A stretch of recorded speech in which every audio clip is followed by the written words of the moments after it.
I completely changed my life in the last 2 months because I did these 10 things here. So here I am sharing them with you because it might be able to help you out in your life. So let's get into it. If this does actually help you, I'd really appreciate if you subscribe. I started reading my successful affirmation. What this pretty much is think about what your dream life would be and read that out loud. Your brain doesn't actually understand what is real and what is a story. So if you tell yourself a successful story, unintentionally you start acting more like that person. The second thing is writing down what is the one thing that I can do today which is going to make me achieve my goal as fast as possible. And what can I do right now that I should be prioritizing over everything else for the day? If your one goal is to get 90% on the next quiz, what can you effectively do today which is the most efficient thing that you can do which is going to get you to being 90% as fast as possible? Is it the part where you can't actively recall things? Okay, so how can you improve your active recall? The one thing you can do today is going to be probably the hardest thing and the most uncomfortable thing to do. There will be resistance that will happen. I don't really want to talk to that one person. Oh, that's going to be awkward. If you need to speak to your tutor about something, that's probably more efficient than just reading a book. Yes, there's a bunch of things that I can do today, but is there something that trumps all of those which I'm not doing because I don't want to do it? You've seen your professor, so you've done that one thing which is going to make you better. Now that I've spoken to my professor, what is the one thing I can do? I need to improve my geological, I don't know. Number 3 is reading in the morning because I simply just do not like to read. Putting that before everything, you're going to learn something from the book that you can implement into your life rather than learning stuff at the end of the day which puts you back a day. Because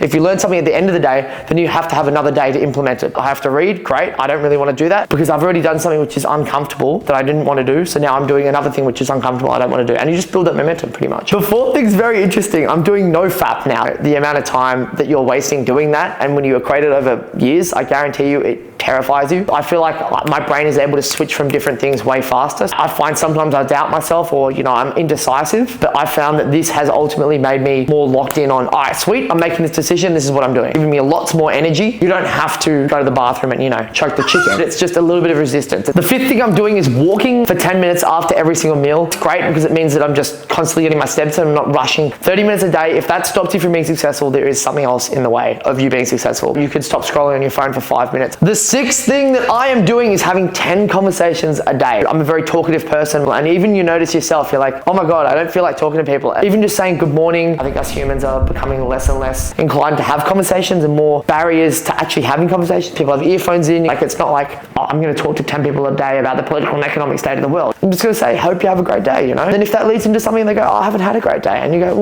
well, what's about that? And then you start that conversation. You're not forcing a conversation. The more and more you do it, the more you feel comfortable. If it can lead to meaningful conversations, why wouldn't you try and do that? Well, at least you've given value. You haven't just said, oh, yeah. So, come here often. And the seventh thing I'm doing is writing down my failures and physically showing how they can improve my life. So let me explain. So pretty much, I was reading a book the other day and it was talking about how their failures, they would write on a piece of fruit and they'd put it in a compost bin. And then with that, the compost would turn it into soil and they could use it for their garden bed. I write down my failures every single day. And then from that, I asked ChatGPT to turn it into a story time so that I can improve my storytelling abilities and I can share my failures with people, but also improve my content. It tells me how I can improve them and how I can actually not do them. How can I actually improve my life from learning the failures? Maybe it's every time you fail on a test, that piece of paper gets used and put on a collage of the failures that you've had, makes up your bed in your room or something.